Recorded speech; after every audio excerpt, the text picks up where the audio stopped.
Petri Wine brings you Basil Rathbone and Nigel Bruce in the new adventures of Sherlock Holmes.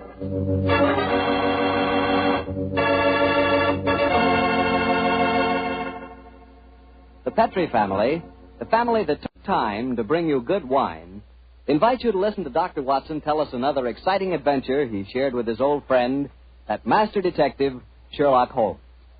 And right now, I'd like to just briefly mention an idea you ought to try tomorrow night, just before you sit down to dinner. Just pour yourself a glass of that good Petri California sherry. Petri sherry is the perfect before-dinner wine. Its cheerful, glowing amber color looks festive and, well, it sort of lends an air of importance to the occasion. And as for the wine itself, just taste it. That Petri sherry is not just ordinary wine, no, sir. One sip and you know that wonderful sun-ripened grapes went into its making. Yes, and you know that Petri sherry was carefully watched over every step of the way. Incidentally, Petri makes two kinds of sherry, regular sherry and Petri Pale Dry. If you're not sure just which kind you and your friends will like best, try them both. Don't buy one, buy two.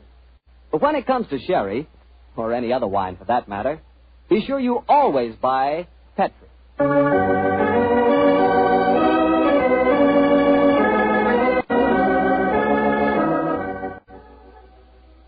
And now I'm certain our good friend Dr. Watson's waiting for us. Let's go in and join him. Come in. Ah, there you are, Mr. Bartell. Punctual to the minute, as always. Well, this is one doctor's appointment I'm eager to keep. I should have said so, my boy. Draw up your usual chair and make yourself comfortable. Thanks. Well, Doctor, today's April the 1st. Did anyone try and play any jokes on you? Yes, you did, Mr. Bartell, but I'm happy to say that nobody caught me. Not as in the story that I'm going to tell you tonight, but an April Fool's Day prank certainly scored a bullseye. I see you have the dispatch box out again, Doctor. Been refreshing your memory? Yes, I have, Mr. Bartell. And when I tell you the adventure took place in 1881, I think you'll agree that after such a lapse of time, a man can hardly rely on memory alone. 1881?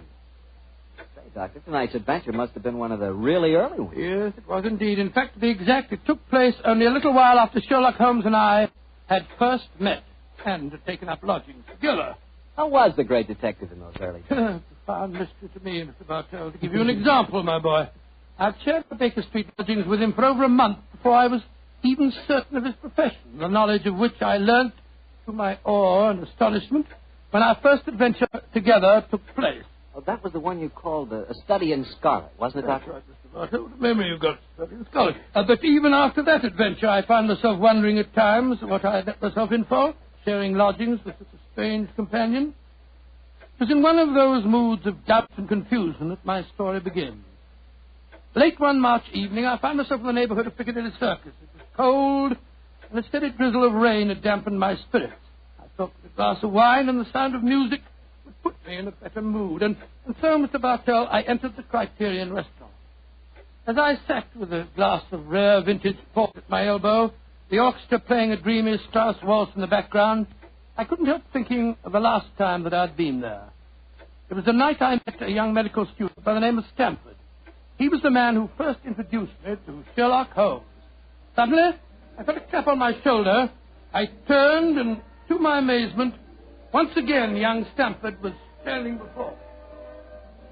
Watson, or should I say Dr. Watson, how are you, my dear chap? Hello, Stamford. Come and sit down. Thanks. I'm glad to see that you're not holding any grudge against me. Why on earth should I do that? For introducing you to Sherlock Holmes. I've reproached myself ever since. I think he's as mad as a hatter. Not at all. He may be eccentric. In fact, I'll admit that he is eccentric, but he's an extraordinarily interesting fellow. He'll make a great name for himself as a private detective one of these days. You'll see if I'm not right, Stamford. I saw something about him in the paper the other day. Yes, I expect that was the Lauriston Gardens affair, wasn't it? Yes, it was. He's a brilliant man, Stamford. Quite brilliant. So I must admit he's difficult at times. He works like a fiend as a rule, but occasionally a reaction sets in for days at a time. He'll lie on our sofa, hardly uttering a word or moving a muscle from morning to night. It's depressing, I must say. I think he takes himself too seriously. Yes, that's your right. How would you like to join in a little plot? Plot against Holmes? Yes, just a rag, you know. We thought it'd be rather fun. We? Murphy and I, we were just talking about it. I'll call him over. Murphy? Oh, Murphy, I've seen him before somewhere, haven't I? I'm sure you must have done. He's been around at the hospital, and any time you go into the British Museum, you'll find him there. Nice fellow, but dull. Definitely dull. Yes, Stamford. Oh, this is a friend of mine, John Watson. This is James Murphy. How do I think I've seen you at the hospital? And I know I've seen you, Dr. Watson. Oh, sit down and come and join us, won't you? Oh, thank you very much. I was just telling Watson about our little plot. Oh, you mean about Sherlock Holmes? Now, look here. I'd like you fellows to realize that Holmes is a very good friend of mine. Oh, don't worry, Watson. This is all in good fun. Don't you realize what date is tomorrow? 1st of April, isn't it? Yes, April Fool's Day. Oh, now I see. You're going to play an April Fool's Day joke on Holmes. Yes, that's our plan. Well, it's hardly our plan, Stamford. It's really Lady Anne Partington's idea. You see, Holmes was very rude to her when she visited the hospital recently, and she wants to, take him down a peg or two. Sounds innocent enough, but I must say he's inclined to be rather arrogant at times. Well, what's the plan? Well, we'll need your help, Watson. You must be careful not to give the joke away. I'll bet you a $5 that Holmes falls for the whole story, hook, line, and sinker. Now, here's exactly what we're planning to do. Lady Anne is going to call on Holmes at Baker Street in the morning. Lady Anne, I'm very flattered that you called to see me in my professional capacity. Surely, my dear man, you didn't think this was a social call. You were much too rude to me at the hospital the other day for that. That was the point I was trying to make. Sit down, won't you? Either take this chair, won't you, Lady Anne? It's by far the most comfortable chair in the room. Thank you, Dr. Watson. And now, what can I do to help you? You've heard of the Elphinstone Emerald. Oh, yes, indeed. A magnificent stone of very considerable value. An heirloom in your family, I believe. Yes, Mr. Holmes. I keep it in a wall safe in my bedroom. This morning, when I had occasion to go to the safe, I discovered that the emerald had been stolen. Stolen? Good Scott. Shocking business. Of course, you want Mr. Holmes to recover it for you. A remarkable deduction, my dear doctor.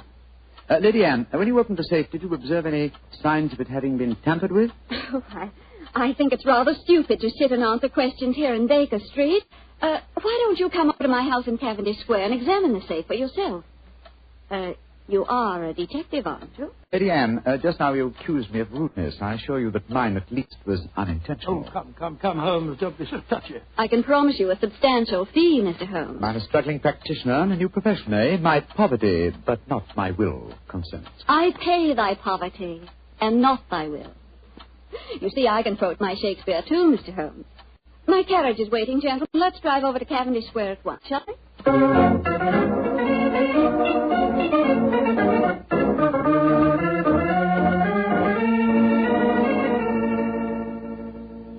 This is the wall safe, Mr. Holmes. Not too difficult a safe to crack for an expert. You placed the emerald in it last night, you say? Yes, when I went to bed.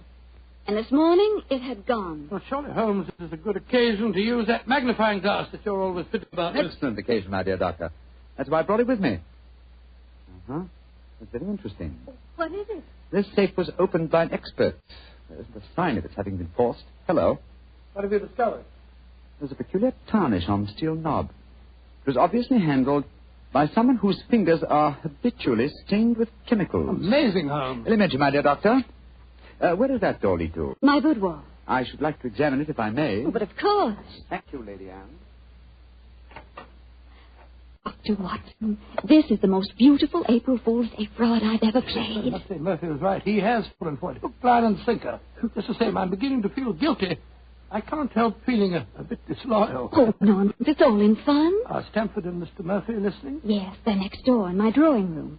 I'm sure their ears are positively glued to the keyhole. Well, I do hope Holmes won't be angry with me. Shh, here he comes. Nothing of any interest in there. The windows haven't been tampered with. We may presume, therefore, that the thief did not enter by an upstairs window. Lady Anne. Yes, Mr. Holmes. This room has not been touched since you discovered your loss? Oh, no. I told the servants to leave it exactly as it was while I came to fetch you. Splendid. Deep pile of carpet, eh? Could be better. The thief was a tall man with a long stride. Oh, come, Holmes. I know your methods, but there aren't any footprints on this carpet that you can identify, even with your magnifying My glass. dear doctor, I've studied many crimes, and I've never seen one yet that was committed by a flying creature.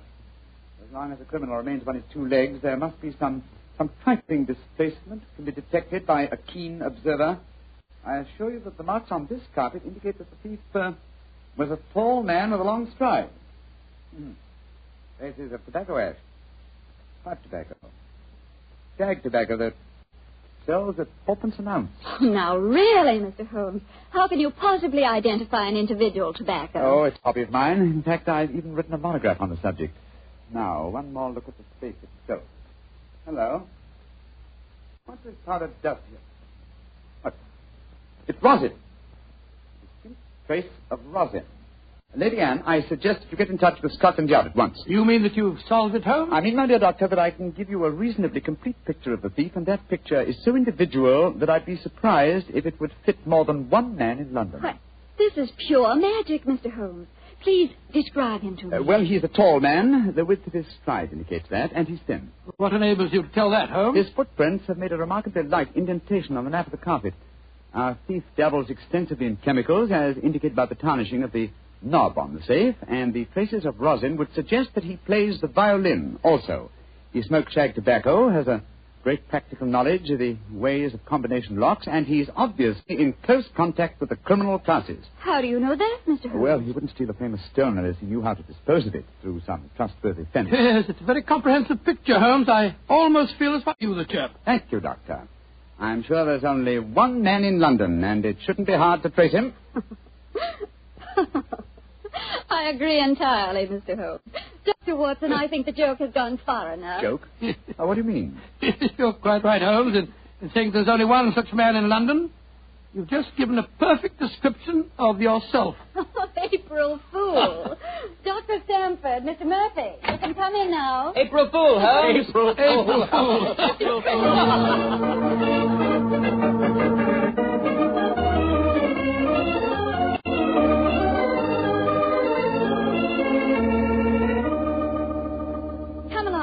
Into the drawing room, everyone. Let us drink a glass of wine to Mr. Holmes, who has so graciously forgiven us for the little trick we played on him. And also to Dr. Stamford, who thought of the whole idea. No hard feelings, Holmes. Oh, no, Doctor. No, it was a rather embarrassing experience. When Murphy told me about the plan, I just couldn't resist joining him. Ah, here you are, Holmes. Here's a drink. Thank you, Stamford. You know Murphy, don't you? No, I don't think we've met. How do you do, sir? How'd you do, Holmes? How did you like the little game we played on you? It was rather a salutary experience. I suppose you gave them all the details to build up the picture of me, eh, Doctor? Yes, I did, Holmes, and knowing some of your methods, we tried to plant every clue that you'd pick up. Very neat job, too, and incidentally, a perfect example of the dangers of deductions based on purely circumstantial evidence.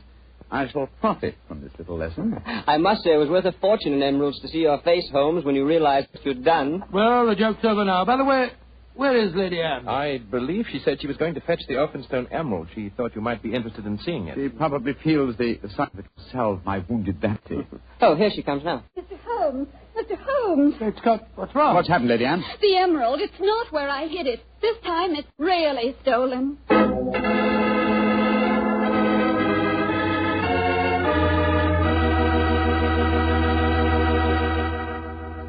Dr. Watson's story will continue in just a few seconds, so I've just time to remind you that there are many, many different types of wine. But if you want one wine that's fine for almost any occasion, then you want Petri California Sherry. Petri Sherry is fine before dinner, of course. But Petri Sherry is good after dinner, too. And it's the perfect wine for cocktail time or any time friends drop in. Everybody will love the real heart-of-the-grape flavor you get in every sip of Petri Sherry. And you can serve Petri Sherry proudly, because those letters P-E-T-R-I spell the proudest name in the history of American wine. Petri wine. Dr. Watson, your April Fool Day plot kind of backfired on you, didn't it? Yes, Mr. Bartell, it was a perfect example of the bite bit. Well, what happened next? I suppose Sherlock Holmes went into action once again. That's Mr. Bartell, and it gladdened my heart to see the change in the fella. I confess I felt rather ashamed of my part in the prank, for I could see that Holmes's pride had been hurt. But now, with a definite crime before him, the difference was amazing. He suddenly became a dynamo, galvanized into action as he stood there, firing questions at the other members. Lady Anne, who beside yourself knew of this fresh hiding place? Both Murphy and I did. Yes. After we'd left our deliberate clues on the safe, we went with Lady Anne and saw her secrete the emerald in the top drawer of her dressing table. We thought it would be all right there. After all, as soon as the joke was over, I was going to put it back in the safe. Now, I think our wisest plan before we question the servants would be for each one of you who were in this April Fool's Day prank to submit to being searched. Holmes, surely you don't suggest that any one of us took the emerald? No, Stamford, I don't. But if any one of you four are not guilty, this will be a splendid way of proving your innocence. I say, steady, Holmes. You're not suggesting that Lady Anne stole her own emeralds, are you? Are you, Mr. Holmes? I'm suggesting nothing, but I may point out that the recent vogue for the insurance companies has provided another interesting motive for these so-called thefts. I resent your insinuation. It's outrageous. Lady Anne, if I'm to recover your emerald, I must at least consider every possibility. The search is the most immediate practical action. And perhaps you'll retire into the next room while I persuade these gentlemen to submit to being searched. Very well, but I think you're in danger of making a fool of yourself once again. No, wait, don't go, Lady Anne. A search won't be necessary. What do you mean, Murphy? I must throw myself on your mercy, Lady Anne. I confess that I stole the emerald. Murphy. After you put it in the drawer, Lady Anne, I slipped back into the room and took it out. Murphy, that's a criminal action. I know it, but I'm poor. I need money desperately for my mathematical research. I knew the emerald was priceless, and I couldn't resist the temptation to take advantage of a joke. Here, Lady Anne, here's the stone, and please don't prosecute me. Please don't. It'd be my ruin. May I examine the emerald, Lady Anne? Thank you. Well, Mr. Murphy, I won't pretend that I'm not deeply shocked. I must ask you to leave my house. But you won't prosecute me, will you? It was a moment's temptation. No, I won't prosecute you.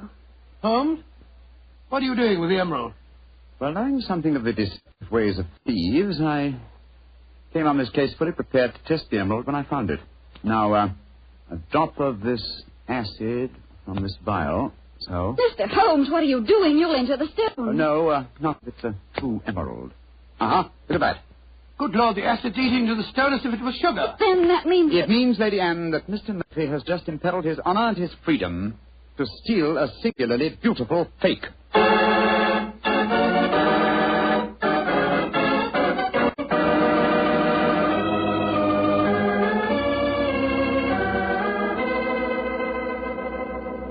Mr. Holmes, this joke has turned into a nightmare. Is there no way of recovering my emerald? I hope so, Lady Anne. I've been taking steps in their logical order. The servants have all been questioned. We've searched Mr. Stamford and Mr. Murphy. Yes, most humiliating experience. Made me feel like a criminal. Well, personally, I was only too thankful to submit to a search this time. I knew I had nothing to worry about. You yourself, Lady Anne, you consented to being searched by the police matron that Holmes sent for? Only because he threatened to send for the police if I didn't. But distasteful though it was, I'd rather endure that than have this story on the front pages of the newspapers. And in spite of all these rather unfriendly proceedings, we've got exactly nowhere as regards finding the emerald. No, Stamford, but we have at least eliminated the possibility that the thief is secreting the jewel on his person. Still somewhere in these two rooms, eh, Holmes? I think so, though there is one remaining possibility. And that is? That the fake stone was substituted for the real emerald sometime before all of you engineered your April Fool's Day joke. Oh, no, Mr. Holmes, that's not possible. I know it was the genuine emerald I took out of the safe this morning. How can you be sure? The substitute was an excellent imitation. Without a chemical test such as I performed, it would be hard to be certain. I can tell you why I'm certain. Last night, Papa came to dinner and brought a Mr. Vanderleider of Amsterdam.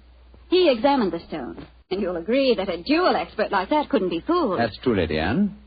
And what did you do with the emerald after Mr. Vanderleider left? I locked it in my safe and went to bed.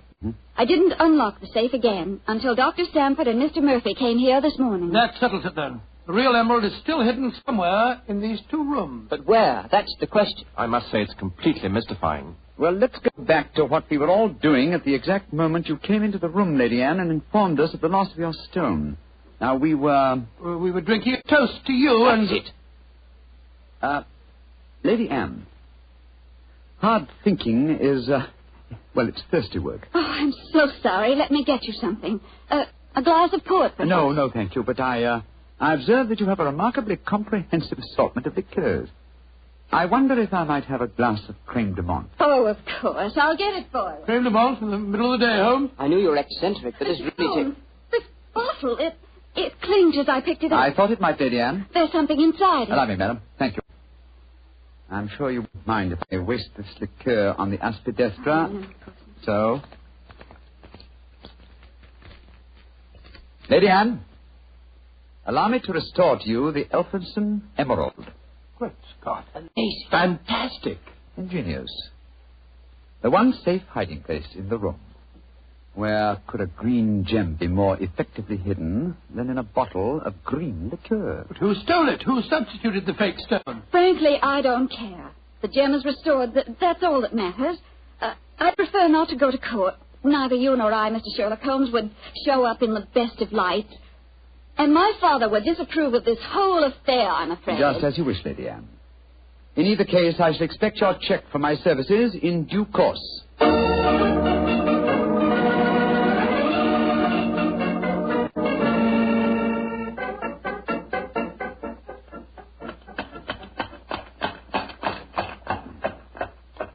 Here we are at the Criterion again, Stamford. Won't you come in and join us for lunch? Thanks, Watson, but I'll keep the cab and go on. I actually have a patient this afternoon.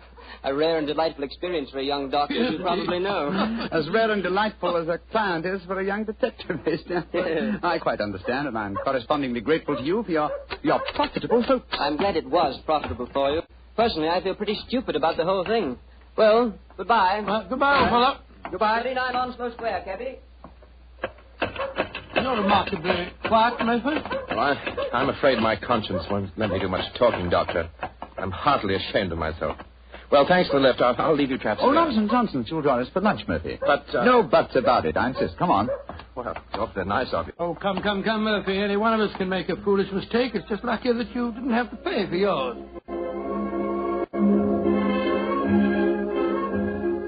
Monsieur wishes a table. Yes, for 3, please. This way, monsieur. Does this table please you? Excellent, thank you. By George, I'm as hungry as a hunter. How about you, Murphy? No, I'm afraid I have very little appetite. This whole case has upset me dreadfully. You mustn't take it so much to heart, Murphy. By the way, Doctor, I'd like to have your opinion on the case. Who do you think staged the theft of the emerald today? Perfectly obvious to me. Lady Anne Partington did it herself to collect insurance money. If she hadn't, she'd have insisted on your finding the thief. But you needn't worry, old chap. You'll get your fee all right, I'm sure of that. Oh, I'm not worrying about the fee. But I assure you, Lady Anne did not engineer that fraud today. You mean it was Stafford? Tell him who was responsible, my dear Murphy. But how should I know? Oh, come now, Murphy. Let's not fence any longer. You did an excellent job, a superlative job. I was almost sorry to spoil it for you. I don't think I understand you, Holmes. Oh, yes, you do, Murphy. You're a splendid actor, too. I was so deeply touched when you had apparently stolen a fake jewel, and all the time you knew that the real one was safely hidden in the bottle of creme de menthe. To be abstracted at your leisure. Ha ha. You scoundrel. Holmes, do you mind telling me what's going on here? I'm completely and absolutely in the dark. Surely it's obvious, my dear Doctor. The imitation emerald was a brilliant copy. What makes you so sure of that, my dear Holmes? Because this April Fool's Day hoax was only conceived yesterday, or that is what you wish the other to believe. Such a superb paste gem could not have been made at such short notice. Therefore, it must have been prepared by someone who knew about the hoax before it was arranged. Now, my dear Doctor, when Stamford told you about the plan last night, whose idea did he say it was? He told me that it was Lady Anne Partington's plan. Precisely. And yet Lady Anne referred to today as Stamford's idea. Obviously, you, my dear Murphy, presented the plan to each as the notion of the other, and so only you could have arranged the real theft behind the hoax. I repeat, a splendid job. Thank you, Mr. Holmes. May I also compliment you on your cleverness in frustrating my plot? Look here, what is all this? One of you is a criminal, the other is a detective. Yet you're throwing each other compliments as if you were in the same profession. The dividing line between the criminal and the criminal investigator is thinner than you might imagine, my dear Doctor. How very true, my dear Holmes. Would you consider coming over to my side of the line? Together we'd make an unbeatable team. Oh, you flatter me. Nevertheless, I must decline your offer, Mr. Murphy. Oh, pity. On your side of the line, you'll never be a rich man. By the way, for your edification, my name is not Murphy, though Stamford insists on thinking it is. Then what is your name, you scoundrel? Your friend says the word scoundrel so much better than you, Doctor. My name is Mercury. Oh, indeed. Spelled M-U-R-T-R-Y? No. Dear me, I have so much trouble with my name. People will either misspell it or mispronounce it. I'm afraid I'll have to begin calling it the way it looks. M-O-R-I-A-R-T-Y. Moriarty. Moriarty. I shall remember that name. I have a feeling we shall meet again. I trust that we shall. You've won the first round, Sherlock Holmes, I admit that. But I believe that a return match is indicated. I shall look forward to it, Moriarty. And now, Doctor, I can't stand your baleful glare any longer. Let's order lunch, shall we?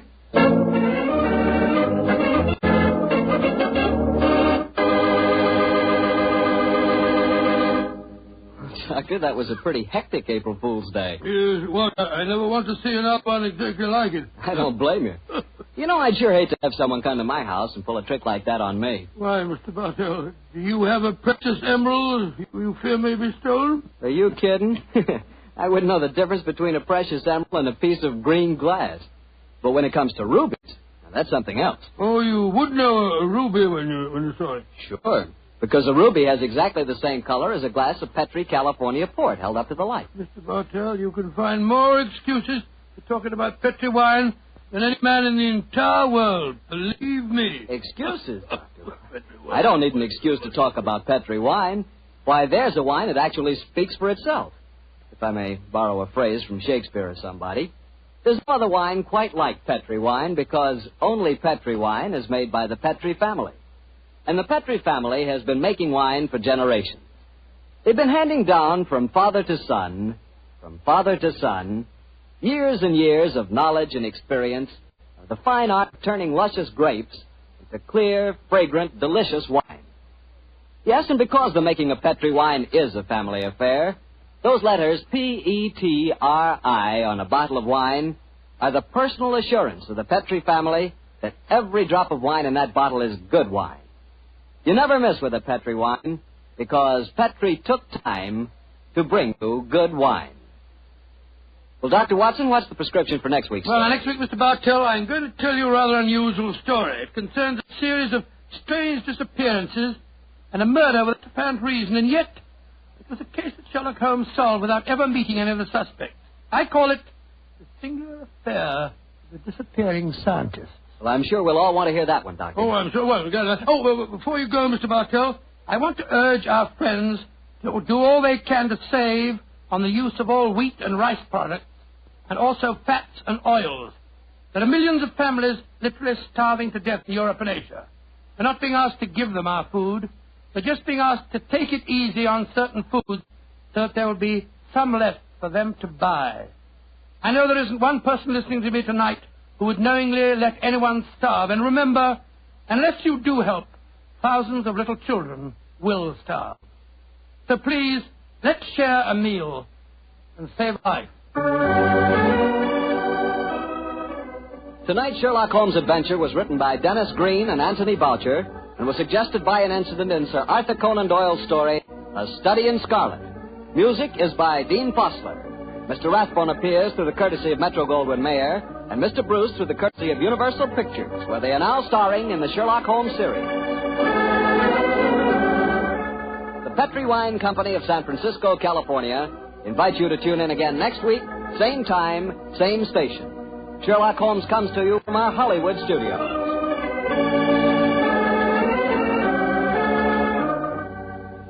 This is Harry Bartell saying goodnight for the Petri family. For a solid hour of exciting mystery dramas, listen every Monday on most of these same stations at 8 o'clock to Michael Shayne, followed immediately by Sherlock Holmes.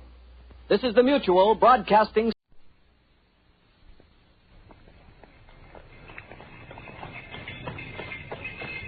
Shabby! Capital, my dear Watson. Let us return to our humble abode. 221B Baker Street, please, cabby.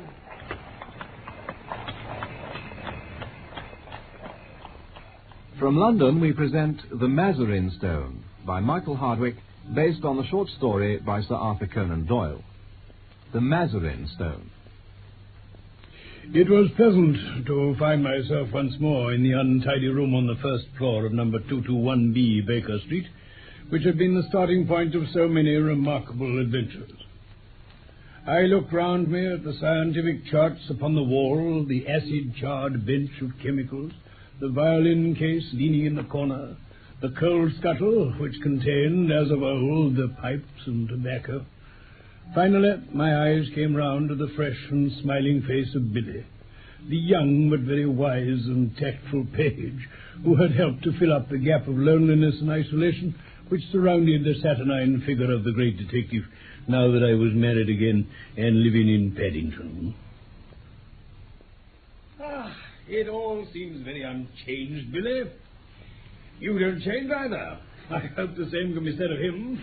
I think he's in bed and asleep, Dr. Watson. Oh, and it's 7 o'clock of a lovely summer's evening. That means a case, I suppose. Yes, sir, he's very hard at it just now. I'm frightened for his health. He gets paler and thinner and he eats nothing. When you'll be pleased to dine, Mr. Holmes? I heard Mrs. Hudson asking him. 7:30 the day after tomorrow, he told her. You know his way when he's keen on a case, sir. Yes, Billy, I know. He's following someone, I can tell you that. Yesterday he was out as a workman looking for a job. Today he was an old woman. Fairly took me in, he did. And I ought to know his ways by now. You certainly ought. Well, this old parasol here against the sofa. Well, that's part of the woman's outfit. You know what it's all about? Well, it's this case of the Crown Diamond. What, the £100,000 burglary? Yes, sir. They must get it back, sir. Why, we had the Prime Minister and the Home Secretary both sitting on that very sofa. Well, Mr. Holmes was very nice to them. He soon put them at their ease and promised he'd do all he could. Then there's Lord Cantlemere. But I can't stand his lordship. Well, now come Mr. Holmes, sir. You see, he don't believe in Mr. Holmes, and he was against employing him. He'd rather he failed. Well, we'll hope he won't fail and that Lord Cantlemere will be confounded. I say, Billy, what's that curtain for across the window? Oh, Mr. Holmes had it put there 3 days ago. Oh, we've got something funny behind it. Something funny? Yeah, you can see it, sir. Oh, bless my soul, a perfect replica of Sherlock Holmes. Old dressing gown and all. You see how the head can move about? Yeah. Well, we put it at different angles so that it'll be more lifelike. I wouldn't dare touch it if the blind weren't down, mind. But when it's up, you can see this from right across the way. Yes, we used something of the sort once before, you know. Oh, well, that must have been before my time, sir. There are folk who watch from over yonder. Oh, I can see a fellow now. Come and have a peek through the curtains. That'll do, Billy. You were in danger of your life then, my boy, and I can't do without you just yet. Well, Holmes. My dear Watson, it's good to see you in your old quarters once again. You come at a critical moment. Oh, I gather. You can go, Billy. Yes, Mr. Holmes. That boy is a problem, Watson. How far am I justified in allowing him to be in danger? Danger of what, Holmes? Of sudden death. Huh?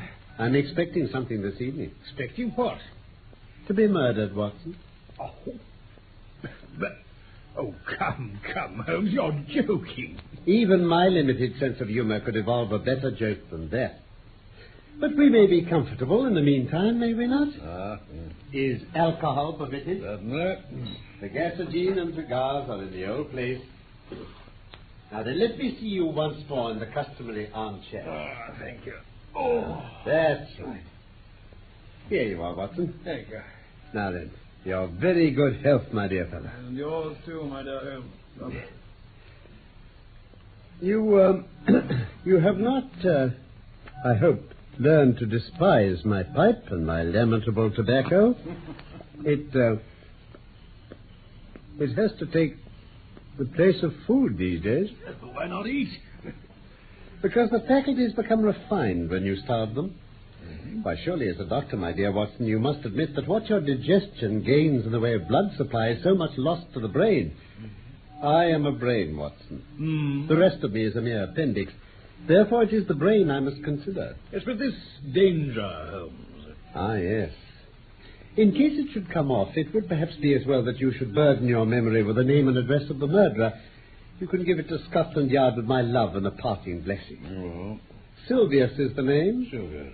Count Negretto Silvius. Count Negretto. Oh, write it down, man. Write it down. Negretto. 136 Moorside Gardens, NW. Moorside Gardens, NW. Got it? Yes. Holmes. I've nothing to do for a day or two. You can count on me. Your morals don't improve, Watson. You've added fibbing to your other vices. You bear every sign of a busy medical man with calls on him every hour. Not such important ones, but can't you have this fellow arrested? Yes, I could. That's what worries him, sir. Why don't you? Because I don't know where the diamond is. Ah, Billy told me, the missing crown jewel. Yes, the great yellow Mazarin stone. I've cast my net and I have my fish, but I've not got the stone. What's the use of taking them? Oh, we can make the world a better place by laying them by the heels, but that's not what I'm out for. It's the stone I want. And is this Count Silvius one of your fish? Yes. And he's a shark. He bites. Oh. The other is Sam Merton, the boxer. Not a bad fellow, Sam, but the Count has used him. He's a great big, silly, bull-headed gudgeon, but he's flopping about in my net all the same. Where is this Count Silvius? I've been at his very elbow all the morning. You've seen me as an old lady, Watson. Oh, yes, indeed. I was never more convincing. He actually picked up my parasol for me once. By your leave, madame, said he. Half Italian, you know. All the southern graces of manner when he's in the mood. But he's a devil incarnate in the other mood. Life is full of whimsical happenings, Watson. It might have been tragedy. Well, perhaps it might. I followed him to old Straubenzé's workshop in the Minories. Straubenzé made the air gun, a very pretty bit of work. And I rather fancy it's in the opposite window at the present moment. Billy showed you the dummy. Well, it may get a bullet through its beautiful head at any moment. Mr. Holmes, sir. Ah, Billy, what is it? There's a gentleman to see you, sir. Here's his card. Thank you. Ah, the man himself. I hardly expected this. Grasp the nettle, Watson. A man of nerve. Possibly you've heard of his reputation as a shooter of big game. Oh, of course. Well, it would be a triumphant ending indeed to his excellent sporting record if he added me to his bag. This is a proof that he feels my toe very close to his heel. I'll send for the police, Holmes. I probably shall, but not just yet. Would you glance carefully out of the window, Watson, and see if anyone is hanging about in the street? Certainly. Oh, yes, there's one rough fellow near the door. That will be Sam Merton, the faithful but rather fatuous Sam. Where is this gentleman, Billy? In the waiting room, sir. Show him up when I ring. Yes, sir. If I'm not in the room, show him in all the same. Very good, sir. Now, look here, Holmes. This is simply impossible. This is a desperate man who sticks at nothing. You'd have me believe he may have come to murder you. I shouldn't be surprised. And then I insist on staying with you. You'd be horribly in the way. In his way? No, my dear fellow, in my way. Well, be that as it may, I can't possibly leave Yes, you. you can, Watson, and you will, for you've never failed to play the game. I'm sure you will play it to the end. Of course. This man has come for his own purpose, but he may stay for mine. Now then, take this note I've written. Yes. Take a cab to Scotland Yard and give this to Yall of the CID. Come back with the police. The fellow's arrest will follow. Oh, I'll do that with joy. Before you return, I may have just time enough to find out where the stone is. Now then, I'll just ring for Billy to show him up. And I think we'll go out through the bedroom. Oh, yes. This second exit is exceedingly useful, you know. I rather want to see my shark without his seeing me. And I have, as you remember, my own way of doing it. Yes.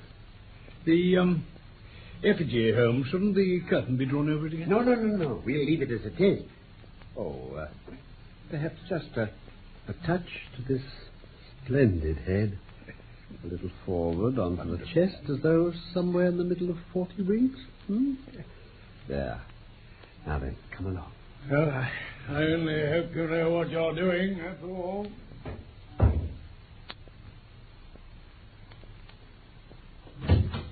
In here, please.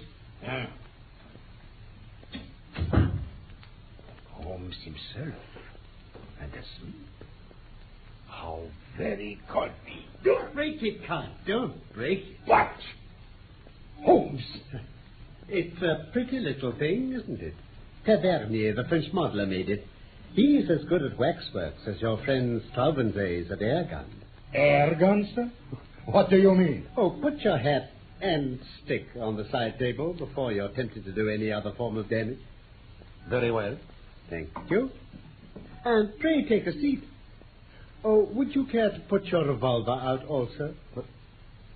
Oh, very well, if you prefer to sit on it. Your visit is really most opportune, Count Silvius. I wanted badly to have a few minutes chat with you. And I, too, wish to have some words with you, Holmes. That is why I am here. I won't deny that I intended to assault you just now. I rather gathered that you had some idea of the sort in your head. But why these personal attentions? Because you have gone out of your way to annoy me. Because you have put your creatures upon my track. My creatures? I assure you, no. But nonsense. I have had them followed. two can play at that game, Holmes. It's a small point, Count Sylvius, but perhaps you'd kindly give me my prefix when you address me. You can understand that with my routine of work, I should find myself on familiar terms with half the rogues gallery, and you will agree that exceptions are invidious. Well, Mr. Holmes, then? Excellent. But I assure you that you are mistaken about my alleged agent. Other people can observe as well as you. Yesterday there was an old sporting man. Today it was an elderly woman. They held me in view all day. Really, sir, you compliment me. Oh, Baron Dowson said the night before he was hanged that in my case what the law had gained, the stage had lost. And now you give my little impersonations your kindly praise. It was you. You yourself. You can see in the corner the parasol which you so politely handed to me in the Minories before you began to suspect. What you say now only makes matters worse. It was not your agents, but your play-acting busybody self. You admit that you have dogged me. Why? Come now, Count. You used to shoot lions in Algeria. Well? But why? Why? Oh, the sport, the excitement, the danger. And no doubt to free the country from a pest. Exactly. My reasons in a nutshell. Oh, for that... Sit down, sir, sit down, and take your hand away from your hip pocket. Thank you. There was another more practical reason. I want that yellow diamond. You knew that I was after you for that. The real reason why you're here tonight is to find out how much I know about the matter and how far my removal is absolutely essential. Well, I should say that from your point of view, it is absolutely essential. For I know all about it, save only one thing, which you are about to tell me. Oh, indeed. And pray, what is this missing fact? Where the crown diamond is now. You want to know that, do you? How the devil should I be able to tell you where it is? You can and you will. Indeed? You can't bluff me, Count Sylvius. You are absolute plate glass. I see to the very back of your mind. Then, of course, you see where the diamond is. Aha, then you do know. You have admitted. I admit nothing. Now, Count, if you will be reasonable, we can do business. If not, you will get hurt. And you talk about bluff. Do you know what I keep in this book? No, sir, I do not. You? Me? Yes, sir, you. You are all here. Every action of your vile and dangerous life. Damn you, Holmes. There are limits to my patience. It's all here, Count. The real facts as to the death of old Mrs. Harold, who left you the Blymer estate which you so readily gambled away. You're dreaming. And the complete life history of Miss Minnie Warrender. Yeah, you'll make nothing of that. Plenty more here, Count. Here is the robbery in the Train de Luxe to the Riviera on February the 13th, 1892. Here is the forged check in the same year on the Crédit Lyonnais. What has all this talk to do with the jewel you spoke about? Gently, Count. Restrain that eager mind. Let me get to the points in my own humdrum fashion. I have all this against you, but above all, I have a clear case against both you and your fighting bully in the case of the Crown Diamond. Indeed? I have the cabman who took you to Whitehall and the cabman who brought you away. I have the commissionaire who saw you near the case. I have Ike Saunders who refused to cut it up for you. Ike has peached, and the game is up. You... That's the hand I play from. I put it all upon the table, but one card is missing. It's the King of Diamonds. I don't know where the stone is. And you never shall know. No? Now, be reasonable, Count. Consider the situation. You are going to be locked up for 20 years. So is Sam Merton. What good are you going to get out of your diamond? None in the world. But if you hand it over, well, I'll compound a felony. We don't want you or Sam. We want the stone. Give that up. And so far as I'm concerned, you can go free so long as you behave yourself in the future. If you make another slip, well, it'll be the last. But this time my commission is to get the stone, not you. And if I refuse? Why then, alas, it must be you and not the stone. Did you ring, Mr. Holmes? Yes, Billy. I think, Count, that it would be as well to have your friend Sam at this conference. After all, his interests should be represented. Billy, you will see a large and ugly gentleman outside the front door. Ask him to come up. Very good, sir. And what do you intend to do now? My friend Dr. Watson was with me just now. I told him that I had a shark and a gudgeon in my net. Now I am drawing the net, and up they come together. Holmes? It's no use fingering your revolver behind your back, my friend. Even if I gave you time to draw it, you know perfectly well you dare not use it. Nasty, noisy things, revolvers. Better stick to air guns. I think I hear the fairy footsteps of your estimable partner. Good day, Mr. Merton. Rather dull in the streets, is it not? What's the game now, Count? Shut the door, please. Thank you. What's this fellow want, Count? What's up? If I may put it in a nutshell, Mr. Merton, I should say it was all up. What? Now, look here, Count Sylvius, I'm a busy man and I can't waste time. I'm going into that bedroom. Pray make yourselves quite at home in my absence. You can explain to your friend how the matter lies without the restraint of my presence. I shall try over the Hoffmann-Bach roll upon my violin. In 5 minutes, I shall return for your final answer. You quite grasp the alternative, do you not? Shall we take you, or shall we have the stone? Hoffman who? What's that chap on about? Oh, shut up, Sam. Let me think. If it's trouble, why didn't you plug him? Oh, you're a fool, Sam. Anyone but you could have seen he was holding a revolver in his dressing-gown pocket. Ah. Yeah. Does he know about the stone? He knows a damn sight too much about it.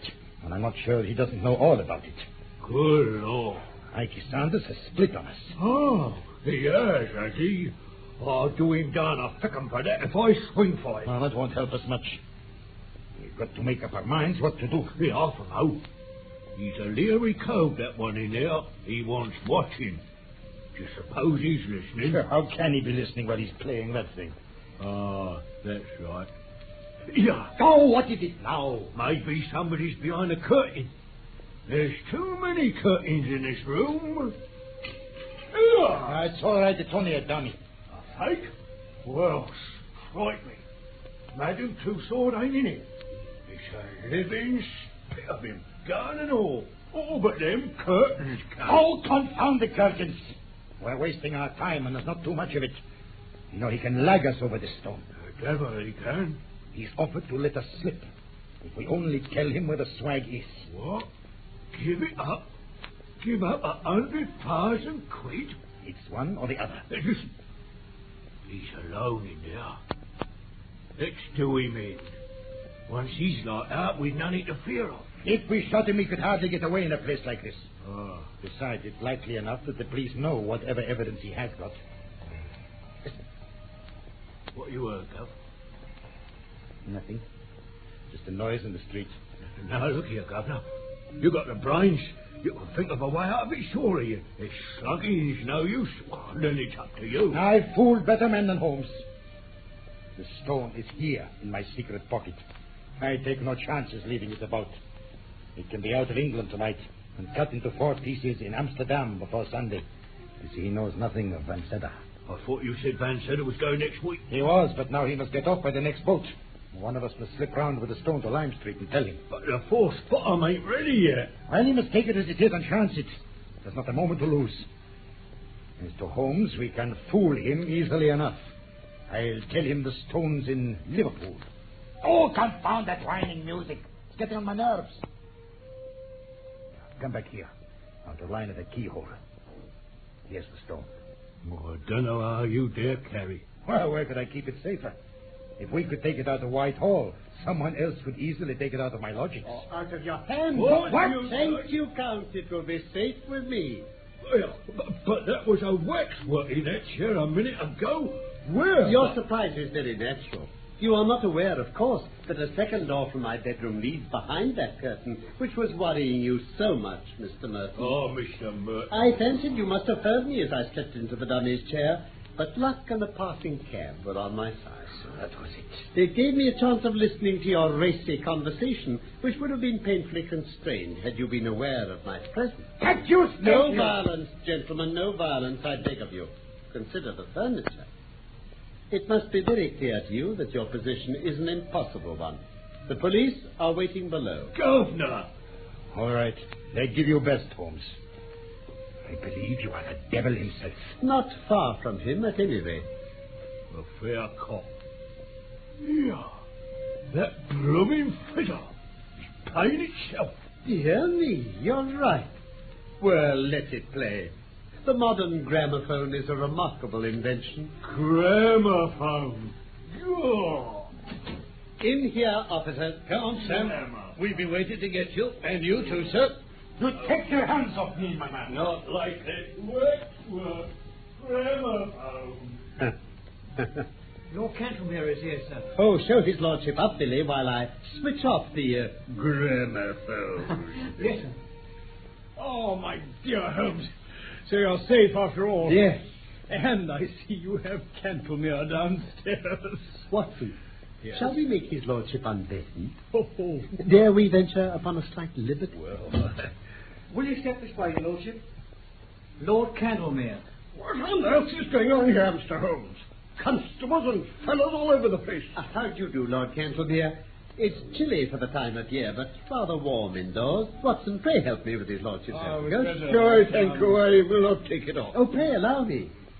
My friend Dr. Watson would assure you that these changes of temperature are most insidious. Am I not right? Oh, certainly, to be sure. I'm quite comfortable as I am, sir. I have no need to stay. I simply looked in to know how your self-appointed task is progressing. It is difficult. Very difficult. I feared you would find it so. Every man finds his limitations, Mr. Holmes. But at least it cures us of the weakness of self-satisfaction. Yes, sir. I admit I have been much perplexed. No doubt. Especially upon one point. Possibly you could help me upon it. You apply for my advice rather late in the day. I thought you had your own all-sufficient methods. Still, I am ready to help you. Your lordship is most obliging. You see, we can no doubt frame a case against the actual thieves. When you have caught them. Exactly. But the question is, how shall we proceed against the receiver?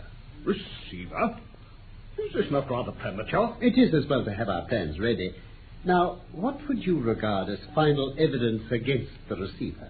The actual possession of the stone. You would arrest him upon that? Most undoubtedly. In that case, my dear sir, I shall be under the painful necessity of advising your arrest. Mr. Holmes, you take a great liberty. In 50 years of official life, I cannot recall such a case. I am a busy man, sir, engaged upon important affairs, and I have no time or taste for foolish jokes. I may tell you frankly, sir, that I have never been a believer in your powers, and that I have always been of the opinion that the matter was far safer in the hands of a regular police force. Your conduct confirms all my conclusions. I have the honor, sir, to wish you good evening. One moment, sir. Actually, to go off with the Mazarin stone would be a more serious offence than to be found in temporary possession of it. Sir, this is intolerable. Let me pass. Put your hand in the right-hand pocket of your overcoat. What do you mean, sir? Come, do what I ask. Well, if it will make an end of this charade, Gad, the Mazarin stone. Great heaven. Too bad of me, Lord Cantlemere. Too bad. My old friend here will tell you that I have an impish habit of practical joking. Also that I can never resist a dramatic situation. I took the liberty, the very great liberty, I admit, of putting the stone into your pocket at the beginning of our interview. Sir, I am bewildered. But yes, it is indeed the Mazarin stone. Mr. Holmes, we are greatly your debtors. Your sense of humor may be, as you admit, somewhat perverted, and its exhibition remarkably untimely. Remarkably. But at least I withdraw any reflection I have made upon your amazing professional powers. But how? The details can wait. No doubt, Lord Cantlemere, your pleasure in telling of this successful result in the exalted circle to which you return will be some small atonement for my practical joke. And now, of course, you have your overcoat. Yes, sir. Yes, sir. And I apologize again, Mr. Holmes. Once more, then, good evening. And to you, sir, good evening. Good evening, sir. Oh, well. He's an excellent and loyal person, but rather of the old regime. Yes. And now, my dear Watson, pray touch the bell. Of course. And, as of old, Mrs. Hudson shall lay dinner for two. Holmes. Really? That was The Mazarin Stone by Michael Hardwick, based on the short story by Sir Arthur Conan Doyle. Sherlock Holmes was played by Carlton Hobbs and Dr. Watson by Norman Shelley. Production for the BBC was by Robin Midgley. This episode from the life of Sherlock Holmes will be transmitted to our men and women overseas by short wave and through the worldwide facilities of the Armed Forces Radio Service. Petri Wine brings you Basil Rathbone and Nigel Bruce in the new adventures of Sherlock Holmes.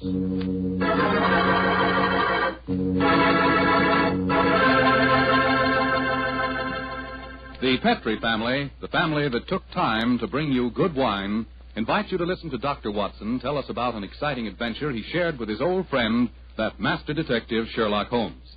And so while you're getting comfortable, I'd like to tell you about an old American custom. The custom of serving a glass of sherry wine before dinner. Petri California Sherry. You know, Petri Sherry is to a good meal what the overture is to a good musical comedy or an opera. Before you sit down at the dinner table, just pour yourself a little glass of Petri Sherry and sip it slowly. Look at that beautiful amber color. Smell the fragrance of those sun-ripened grapes. And taste that fine sherry flavor. You'll agree with me, I'm sure, that Petri Sherry is the best beginning a good meal ever had. And say, if you happen to like your sherry dry, as I do, you'll really like Petri Pale Dry Sherry. Believe me, you can't go wrong with any wine that bears the name Petri, the proudest name in the history of American wines.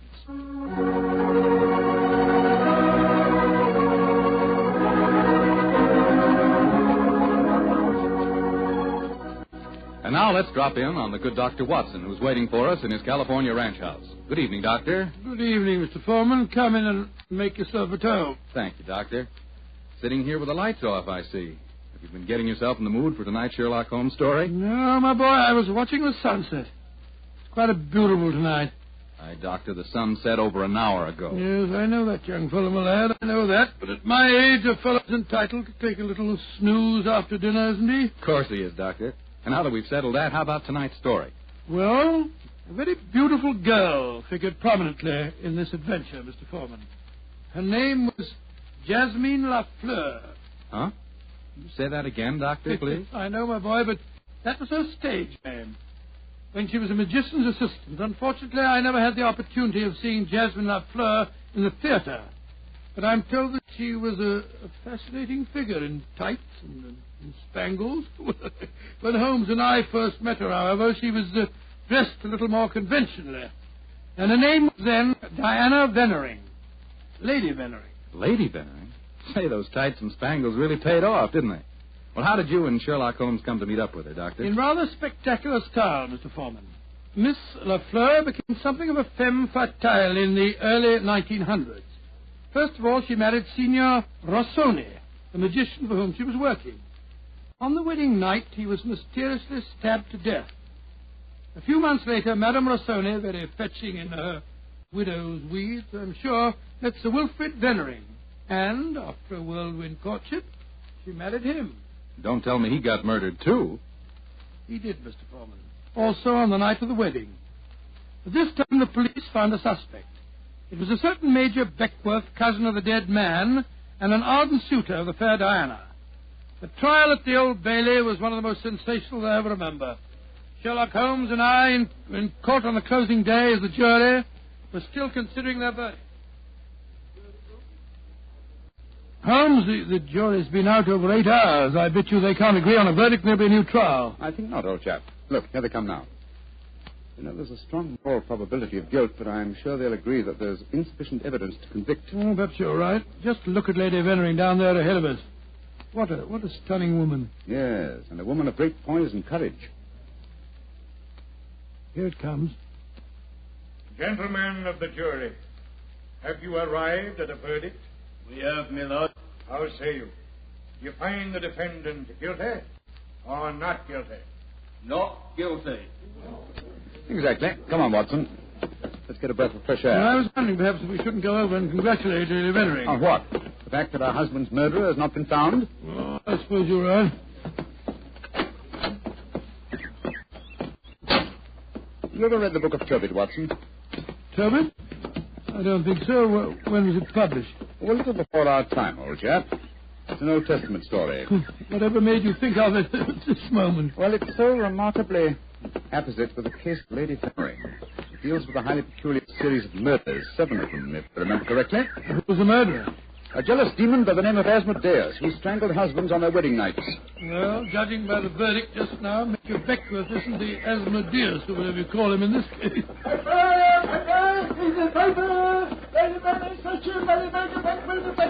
Here, our boy, here. Give me a paper. Thank you, Governor. Thank you. It's paper. Well, Holmes, what does it say? Oh. Anyway, here we are. Listen to this. Lady Veneering, widow of the murdered man, says that she will marry the suspect. Lady Veneering told newspaper reporters this afternoon that if Major Beckworth is acquitted, she will marry him before the year is out. Oh, my soul, Holmes, there's a positive sparkle in your eye as you read about her. I must admit the lady fascinates me, old chap. I hope before she becomes involved in any further tragedies that we may have the opportunity of meeting her, and something tells me that we will.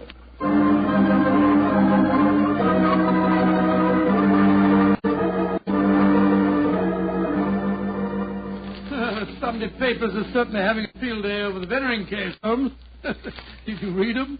No, I didn't, Watson. There's a complete life history of Lady Veneering, and one of them with photographs. It's rather interesting. Really? What are you doing over there, Holmes? Looking out of the window. Ah, yes.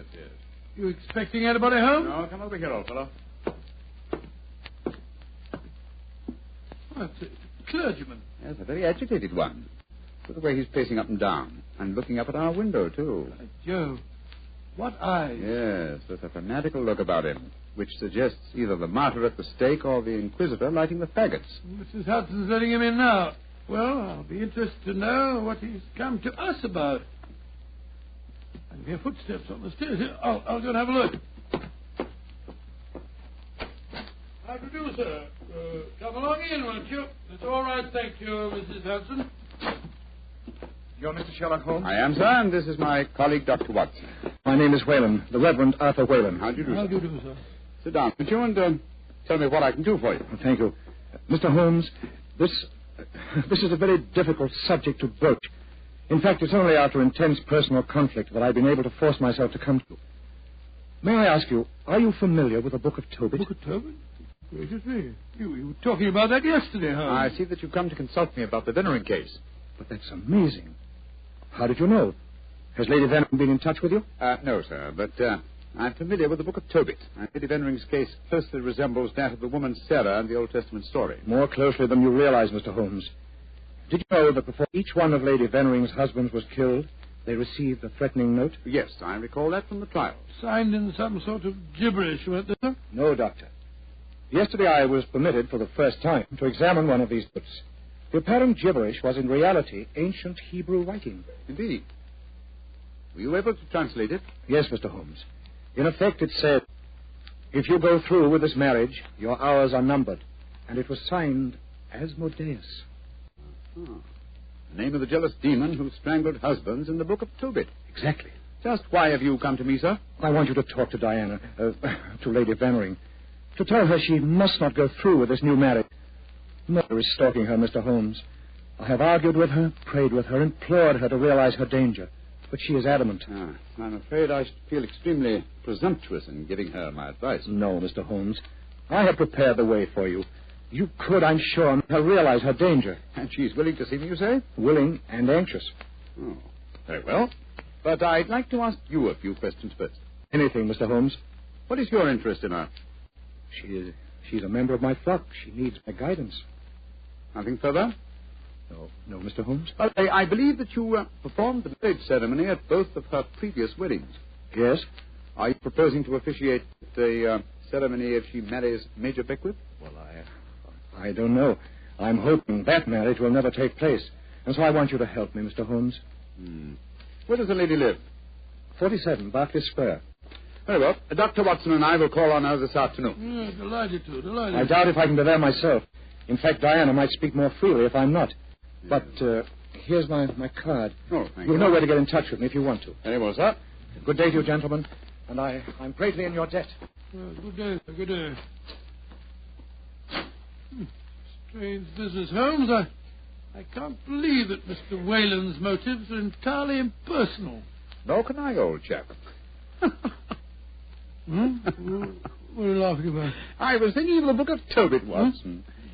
In that the role of protector, the role I have just been asked to take, was played by the Archangel Raphael. I can't help feeling, Watson, that I'm making distinct strides in my profession.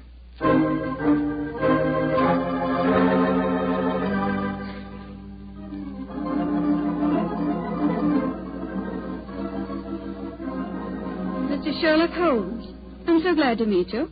How do you do, Lady Vennering? May I introduce my old friend, Dr. Watson? How are you, Dr. Watson? I'm awfully glad to meet you, Lady Vennering. Let's sit down, shall we? You're just in time for tea. Thank you. You know why we're here, of course. Oh, naturally. Mr. Whalen came round here as soon as he'd left you. You're to persuade me to look after my mortal affairs, while he takes care of my immortal ones. Isn't that it? He takes care of that charmingly put, Lady Vennering. Charming. May I say, Mr. Holmes, that I'm flattered that a man of your eminence should be sufficiently interested to bother about me. You underestimate your own importance, Lady Vennering. Though I may mention that if your problem had been as simple as Mr. Whalen made it out to be, I might have been otherwise engaged. For being very frank and a little mysterious. Are you suggesting that Mr. Whalen didn't tell you everything? I am. And I hope you will be more candid with me. Sherlock Holmes, I like you. You're most refreshing. Milk and sugar in your tea? Just milk, thank you. Here you are. How about you, Dr. Watson? Oh, just the same way, please. Thank you, my dear. And now, Mr. Holmes, perhaps you'll tell me why you think that you haven't been told everything. Before I answer that, Lady Vennering, I wonder if I might ask you some questions. But of course. Anything. When your first husband, Signor Rossoni, was killed, did the police find any suspects? Yes, one.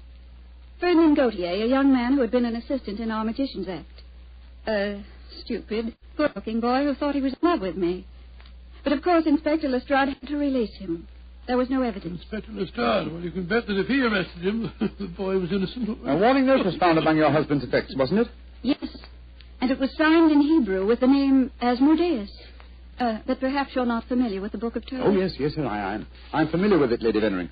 How did you know then that the Hebrew letters signified that name? Mr. Whalen translated them for me. Oh, I see. And also read me the Book of Tobit. He's always been particularly fond of that book. Perhaps because it illustrates his own ideas on the dangers of marriage. Holmes told us that he hadn't seen one of the warning notes until yesterday. Precisely. Lady Vennering, I read in the papers that you intend to marry Major Beckwith, the man who has just been tried for your late husband's murder. Yes, Mr. Holmes. When are you going to marry him, may I ask? When it pleases me. Doesn't it occur to you that a great deal of comment will be caused? Also that Major Beckwith's life is in obvious danger? Of course it occurs to me, my dear man. But because of two tragic marriages, am I to spend the rest of my life alone? As Mr. Whalen would have me do? I'm young, alive. Peter, what are you doing here? I just arrived back in England today, Diana. What's this I read about you marrying Beckwith? Peter, I have guests. Mr. Sherlock Holmes and Dr. Watson. This is Peter McComas, one of our most promising young painters. Diana, tell me it isn't true. When I left England, you loved me, and I you. I come back, and what do I find? You're planning to marry Beckwith. Well, I won't stand for it. If you think you can throw me over like some silly boy, you're very much mistaken. I can tell things, you know. I can tell lots of things. Get out of here, Peter. Get out. Diana. And don't come back until you've learned manners and discretion. But Diana... Get out.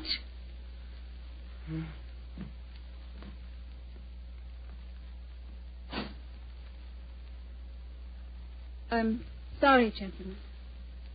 Were there any more questions you wanted to ask me, Mr. Holmes? One, Lady Vennering. Where is your fiancé, Major Beckwith? He's upstairs. I'm letting him stay here until the scandal of the trial has died down. I must see him at once. At once? Why, Holmes? He's in no danger until the marriage takes place? The marriage has taken place, Watson, unless I'm very much mistaken. What makes you think so, Mr. Holmes? You're much too discreet and intelligent, Lady Vennering, to let him stay here in your house unless you were already married. We were married this morning. But we planned to keep the fact a secret for a few months until the scandal had died down. May I talk to him, please? Of course. I'll ring for the butler and ask him to come down. May I ask, madam, who married you? The Reverend Arthur Whalen. Oh, and all the time he talked to us today, he knew perfectly well that this marriage had taken place. He must have just come from it. I don't trust that man, Holmes. Oh, there you are, Hudson. I just rang for you. Will you ask Major Becker? Excuse me, lady. I was just on my way to telephone the police. The police? What do you mean? It's Major Beckwith, my lady. He's been stabbed to death in his bath. Mr. Beckwith murdered, too. Hodgson, I'll telephone the police. By now I'm rather well acquainted with Inspector Lestrade. Excuse me, gentlemen. What a dreadful business, Holmes. A third husband murdered on his wedding day. But what a woman, Watson. She's superb, magnificent. What on earth do you mean, Holmes? What courage. What unconquerable spirit in the face of a fresh tragedy. Watson, she fascinates me. I haven't seen such a splendid female since we solved that case for the King of Bohemia.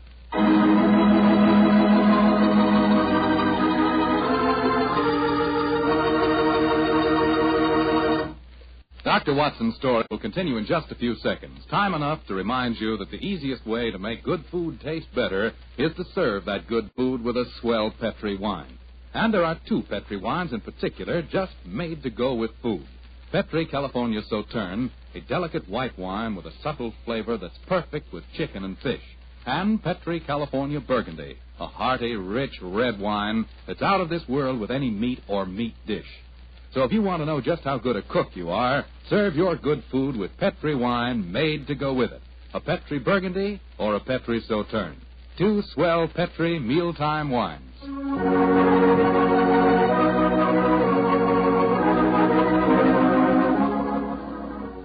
And now back to tonight's new Sherlock Holmes adventure. The famous detective and his old friend Dr. Watson have become involved in the affairs of thrice-married Diana, one-time magician's assistant. Each of her husbands has been mysteriously murdered on his wedding day, the latest murder occurring on the same day that Sherlock Holmes and Dr. Watson are brought into the case. As we rejoin our story, it's a month later, and for some obscure reason, Sherlock Holmes seems to have lost interest in the case, though not in the beautiful Diana. Mr. Holmes. Yes, Lestrade? It's over a month now since Major Beckwith was murdered, and we haven't found a single clue to it. Do you expect me to supply the deficiencies of Scotland Yard? Well, it's unlike you not to help us, Mr. Holmes. And after all, you and Dr. Watson were in the house when it happened. If you ask me, the murderer's either McComas, that Irish painter, or the clergyman Whalen. What do you think, sir? As far as I'm concerned, the case is closed, Lestrade, and I wish you'd stop bothering me. What do you think I am? Nothing but a detecting machine? Mr. Holmes, whatever's come over you? Holmes, you're not going out again this evening, are you? I'm afraid so, old chap. Well, this will be the fourth night in a row. I was hoping that we might have a nice, quiet evening in front of the fire. Oh, I'm sorry, Watson, but I promised to take Diana to the horse show at Olympia. I should be home by midnight.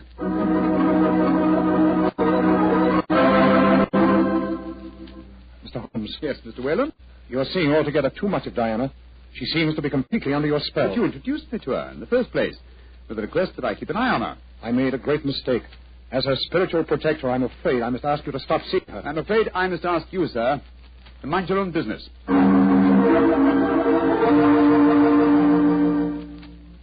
I say, Holmes, have you seen in the paper that violinist, Ziwi, is playing at the Albert Hall tonight? No, I haven't looked at the paper today. Oh, I thought perhaps that we might go along and see I'm him afraid again. I can't, old chap. No, I'm taking Diana to the French Maid at Delius Theatre. I hear it's a charming musical comedy.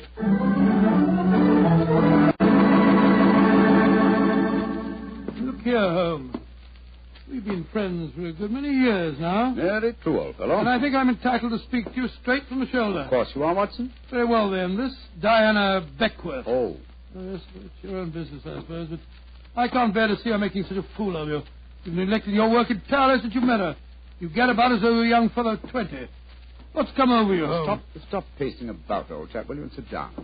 In fact, it might be a good idea if you fortified yourself with a nip of brandy from the Tantalus there. What I'm about to tell you may be something of a shock. Watson, Diana and I are getting married tomorrow. What did you say, Holmes? I'm getting married tomorrow. But, you're insane. Oh, that's not very flattering, Watson. Anyway, I don't see why you should be so surprised. You yourself married and left Baker Street once, didn't you? You, Holmes, a confirmed woman. Oh, no, my dear Watson. No, indeed, no. You will remember in our adventure that you titled A Scandal in Bohemia, I met a lady that I have often referred to as the woman. You mean Irene Adler, but she was a criminal. Exactly, and yet Diana has the same magnificent characteristics. Keen intelligence, courage, and unconquerable spirit. But Holmes, 3 of her husbands murdered on their wedding nights. You're proposing to be the 4th. Oh, rubbish, my dear fellow, because tragedy has attended her previous marriages. Is she to go through life alone? Holmes, you really mean it, don't you? Of course I do. I think I will have a nip of brandy. Oh, don't take it so bad, old fellow. We'll continue to see a lot of each other. Diana's very fond of you, you know. Oh, well, I'm glad. Who's going to perform the ceremony? Not the Reverend Mr. Whaler. Oh, no. We decided, in view of Diana's previous marriages, that he might prove to be a trifle, unlucky. A clergyman named Vernet will officiate. Whalen, of course, insists on being present just the same. What time is the wedding tomorrow? 2 o'clock, old fellow. Oh, I should have mentioned this before. I hope your cutaway coat and top hat are in a good state of preservation. You'll be a pretty prominent figure at the ceremony, you know. You mean that... Well, I mean that if Sherlock Holmes gets married, who else could be his best man but his old friend, Dr. Watson? It's elementary, my dear fellow, elementary.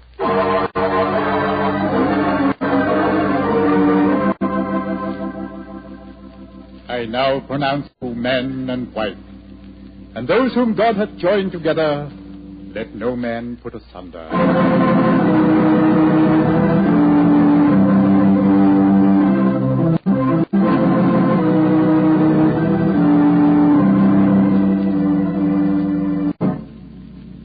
Diana, I'm going to claim the privilege of the best man and give you a kiss. Of course you shall, Doctor.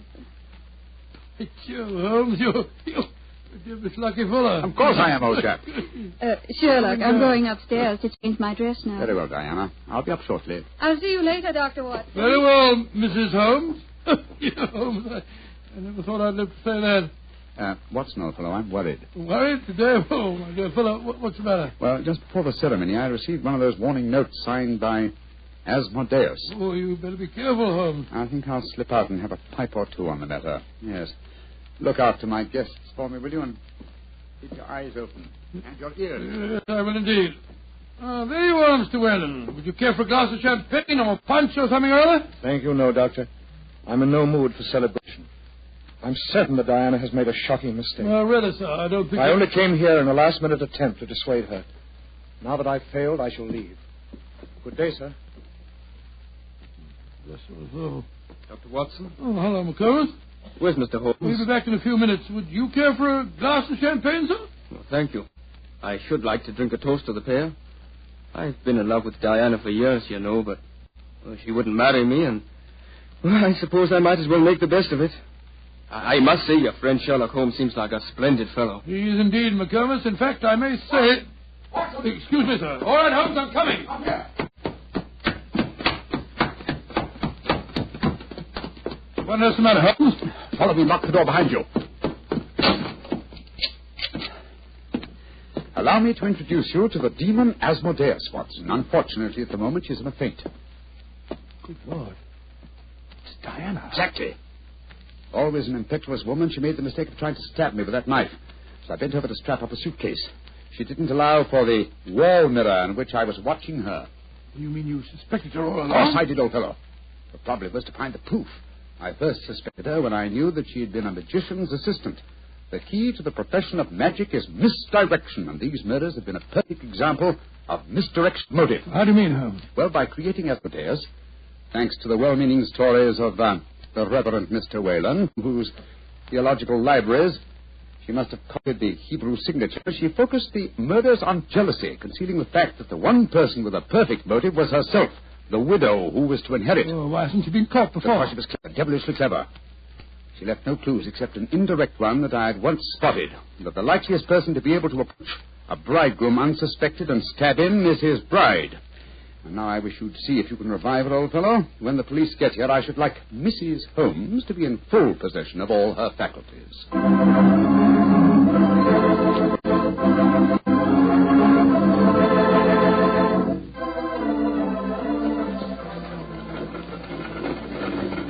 Well, Holmes, I must say I never expected to be driving back with you to Baker Street on your wedding day. I can't tell you how happy I feel. Dear old Watson, you really thought that I deserted you, didn't you? Oh, naturally. I wish you'd told me the truth. Well, I couldn't tell anyone, not even you. If the faintest shadow of suspicion had entered her mind, I'd never have caught her. Well, it seems to me you paid a pretty high price, Holmes. You told me you made a will in her favor. Supposing something happens to you before her trial, she'd get the money, you know. Oh, the will? Oh, no, that was worthless. I told Diana that it was a holographic will and perfectly valid. Well, what on earth is a holographic will? A will drawn up in one's own handwriting on a piece of perfectly plain paper. Such a document is quite legal, but I drew mine up on a paper with a letterhead. That made it invalid. Oh, I see, but the fact remains that you are married, Holmes. I really fooled you completely, didn't I, Watson? Didn't the name of the clergyman who married us suggest anything to you? The Reverend Vernet? No, and why not should it? Well, Vernet was a French painter of some note. He also happens to have been a great uncle of mine, and Mycroft's. You mean that your brother Mycroft was a clergyman? I mean that Mycroft was disguised as a clergyman. And a very convincing job he did, too. A more satisfactory clergyman than the Reverend Mr. Whalen, no doubt, whose possible complicity may compel him to answer some very awkward questions. Then you're not married. Upon my soul, Holmes, I don't know what to say. Then I suggest that you say nothing, my dear chap. Let's just sit back quietly, as two good friends can, and brood about the mutability of human affairs.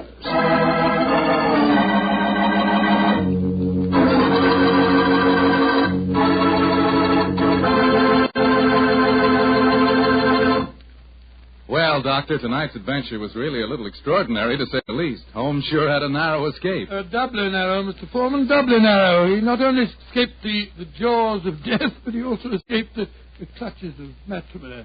Actually, the story had a happy ending for everybody but Lady Vennering. Jasmine Lafleur. What about that artist fellow, McComas? How did he take it? Oh, very well indeed. In fact, in gratitude, he even painted Holmes's portrait. Not exactly a good likeness, though. One of those modern artists who paints his impressions of a person rather than a portrait. What do you mean? Well, now, let me see. If he were to paint his impression of you, you'd probably end up by looking like a bottle of Petri wine in a sports jacket. Go ahead, Doctor. You can tease me all you want to, but I'll still rave about Petri wine. And why not? The facts bear me out that Petri wine most certainly is good wine. After all, the Petri family knows all there is to know about the art of turning plump, sun-ripened grapes into fragrant, delicious wine. That's because they've been making wine for generations, ever since they started the Petri business way back in the 1800s. And because the making of Petri wine is a family affair, the family has been able to hand down from father to son, all their skill and knowledge and experience. And believe me, that adds up to plenty. So no matter what type of wine you prefer, one to serve with meals or a wine for any special occasion, choose one of the fine Petri wines. You can't miss, because Petri took time to bring you good wine. And now, Dr. Watson, what story do you have lined up for us next week? Well, now, let me see, Mr. Foreman. I'm going to tell you about a strange adventure that began by my taking a wild cab ride through the moonlit streets of London, and ended with Holmes and me being trapped in a luxuriously furnished cellar below a furniture warehouse down by the waterfront.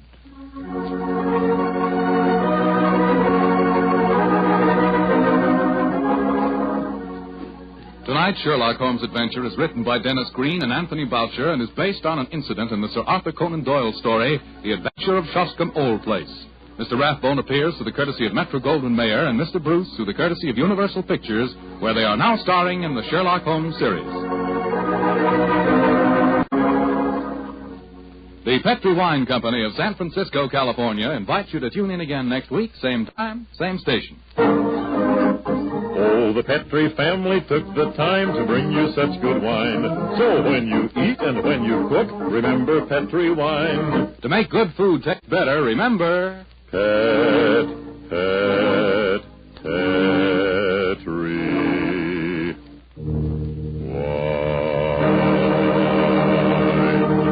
This is Bill Foreman saying goodnight for the Petrie family. Sherlock Holmes comes to you from our Hollywood studios. This is the Mutual Broadcasting System.